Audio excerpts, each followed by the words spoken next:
আসসালামু আলাইকুম ভিউয়ার্স, আশা করি আপনারা সবাই ভালো আছেন। এই মুহূর্তে লঘুচাপটি অবস্থান করতেছে বাংলাদেশের বরিশালের উপর।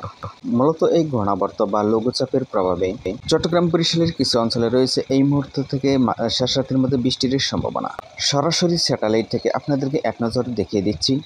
অলরেডি কিন্তু সরাসরি স্যাটেলাইট থেকে লক্ষ্য করা যাচ্ছে চট্টগ্রাম বিভাগের বেশ কিছু অঞ্চল এবং বরিশালের কিছু কিছু অঞ্চলে কিন্তু মেঘ রয়েছে। চট্টগ্রাম বিভাগের খাগড়াছড়ি, নোয়াখালী এর আশপাশের কিছু অঞ্চলে মেঘের উপস্থিতি রয়েছে। কিছু অঞ্চলে রয়েছে ভারী বৃষ্টির সম্ভাবনা।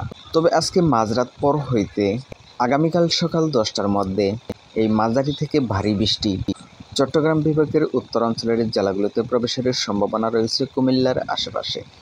মেঘ ও বজ্রমোড় থেকে লক্ষ্য করতে পারছেন চট্টগ্রাম বিভাগের কিছু অঞ্চলে অলরেডি ভারী বৃষ্টি শুরু হয়ে গেছে। এছাড়া উত্তর মধ্য অঞ্চলের বেশিরভাগ অঞ্চল পরিষ্কার রয়েছে এই মুহূর্তে। রংপুরের কিছু কিছু অঞ্চলে হালকা মেঘ রয়েছে। সেই সাথে ভোর থেকে পশ্চিমবঙ্গের দক্ষিণবঙ্গে হালকা থেকে হালকা মাঝারি বৃষ্টির মেঘ প্রবেশের সম্ভাবনা রয়েছে।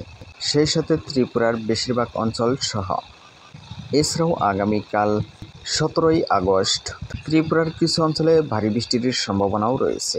তো আগামীকাল বেশিরভাগ বৃষ্টির সম্ভাবনা রয়েছে সকাল 10টার পর থেকে সন্ধ্যা 6টার মধ্যে চট্টগ্রাম, বরিশাল, ত্রিপুরা, সিলেটের বেশ কিছু অঞ্চল। পশ্চিমবঙ্গের দক্ষিণবঙ্গে উপকূল অঞ্চলে হালকা থেকে মাঝারি বৃষ্টির সম্ভাবনা রয়েছে। মধ্য অঞ্চলে হালকা বৃষ্টির সম্ভাবনা রয়েছে। আমরা সরাসরি 18 তারিখের দিকে চলে গেলে তবে আগামী দিনে কিন্তু বৃষ্টির পরিমাণ বেড়ে যাওয়ার সম্ভাবনা রয়েছে। লঘুচাপটি কিন্তু খুবই ধীর গতিতে অগ্রসর হওয়ার সম্ভাবনা রয়েছে। 18 তারিখে এটি ঢাকা বিভাগে প্রবেশের সম্ভাবনা রয়েছে লঘুচাপটি। তবে 18 তারিখে দেশের বেশিরভাগ অঞ্চলে বৃষ্টির সম্ভাবনা রয়েছে, বিশেষ করে বাংলাদেশের। তবে হালকা পাতলা থেকে হালকা মাঝারি বৃষ্টি। 19শে আগস্ট দুই বাংলার বেশিরভাগ অঞ্চলেই কিন্তু ঝড় বৃষ্টির সম্ভাবনা রয়েছে। কিছু কিছু অঞ্চলে ভারী বৃষ্টির সম্ভাবনাও রয়েছে। তো 19 তারিখ থেকে পরবর্তী দিনগুলিতে কিন্তু আরও একটু বৃষ্টির পরিমাণ বেড়ে যাওয়ার সম্ভাবনা রয়েছে।